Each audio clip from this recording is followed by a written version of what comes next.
Well, I'm here with Bonnie, and Bonnie's been teaching quite a while now at a few tennis clubs where pickleball is taking off. I'm so excited about that. I've been teaching for many, many years, and we keep finding out that our students, or especially our beginners, are doing, there's commonalities of mistakes. What's one big one that you see? One of the really basic ones would be really truly understanding when you're serving and receiving. And when you're serving, you're hitting 1, 3, 5 shots, 1, 3, 5. How about when you're serving, you hit your serve, you don't come in. Stay behind the white line, the baseline. When you're receiving, you do come in. So I feel like it's super important for the team to know, hey, I'm serving, I stay back to hit my third shot, or I'm receiving, come join me up at the kitchen line.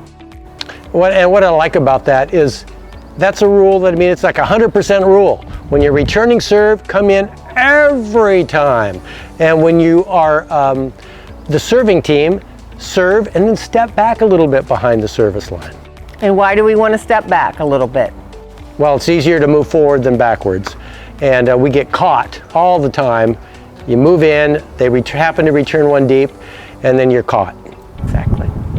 Okay, watch the bad thing that can occur when Bonnie's serving and then she steps inside the baseline. We'll show you what can happen that's really not a good thing.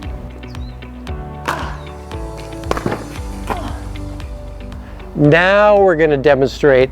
Bonnie's going to serve. She's going to take a little step back. I'm still going to return to serve deep, but she's in position to hit a nice third ball. Let's do it.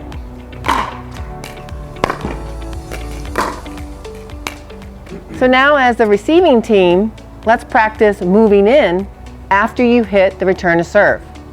Yes, I want every one of my students to learn that when they're returning serve, get to the net. And I don't even care if you have to float up a return to serve, so you get a lot of time to get to the net, but you gotta get to the net when you're returning serve. Excellent. Let's check it out. Okay.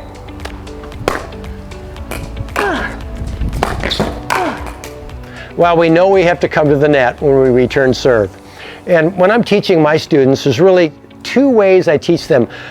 95% of them, it's let's get still, let's hit the shot, and then move to the net. But for you, really highly advanced players or singles players, I like to teach a little bit different footwork. I like to have them actually moving through the ball forward. In tennis, we call it the chip and charge. I'm sure you're familiar with it. You played collegiate tennis, and we'll show you both kinds of footwork.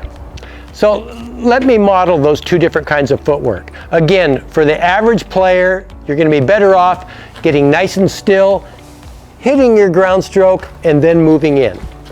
Now, the top advanced players, now I'm really talking singles, more than doubles. They need to get as close to that net as they can.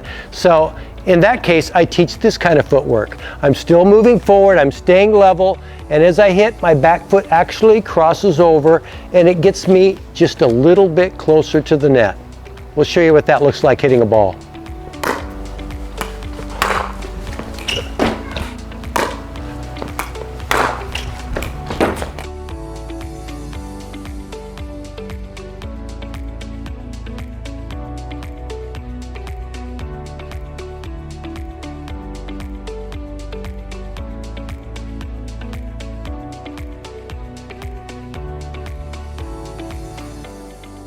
All right, so Bonnie, I know you've had your students make this big mistake. They're returning serve, and they hit a really nice return to serve, and they really love it, and so then they stay back there and they admire it. And of course, they're not getting to the net. We'll show you what that looks like. You gotta get in. So here's our recap. Serving team, hit your serve, stay behind the baseline so you have a better chance of making your third shot. Receiving team, hit your return to serve and get your bum up to the line. Join your partner before the third shot has even been hit.